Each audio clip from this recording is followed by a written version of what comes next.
છોટાઉદેપુરમાં નસવાડીના લીંડા ગામે આવેલી મોડલ સ્કૂલની બેદરકારી સામે આવી।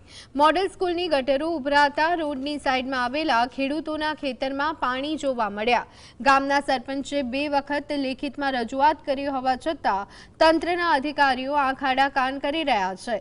સરકાર કરોડો રૂપિયાનું બજેટ ફાળવે છે, ત્યારે પ્રાયોજના વહીવટદાર તેમજ તંત્ર અધિકારીઓ આ ગટરના સમસ્યા તરફે ધ્યાન આપવું જોઈએ। જ્યારે બીજી તરફ હજારો બાળકોના જીવનું જોખમ હોય ત્યારે અધિકારીઓએ કાળજી લેવી જોઈએ। કોઈ ઘટના બને ત્યારે અધિકારીઓ દોડતા થાય છે।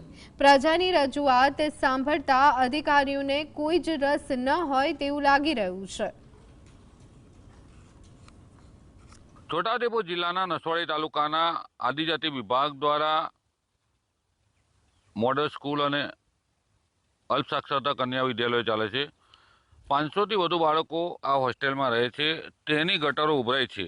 આપ તસવીરોમાં જોઈ રહ્યા છો, આ જે ગટરો છે તે ઉભરાય છે। અહીંયા હોસ્ટેલની અંદર 500 વિદ્યાર્થીઓ જ્યારે રહેતા હોય ત્યારે તેઓના જીવને ખતરો છે, કારણ કે આ ગટરનું દૂષિત પાણી બોરમાં ભળી જાય અને પીવાના પાણીથી નુકસાન થાય।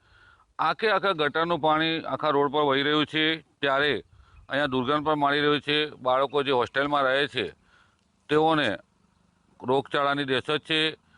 આદિજાતિ વિભાગના અધિકારીઓ આની કાળજી નથી લેતા, તેનો આ બરવો નમૂનો છે।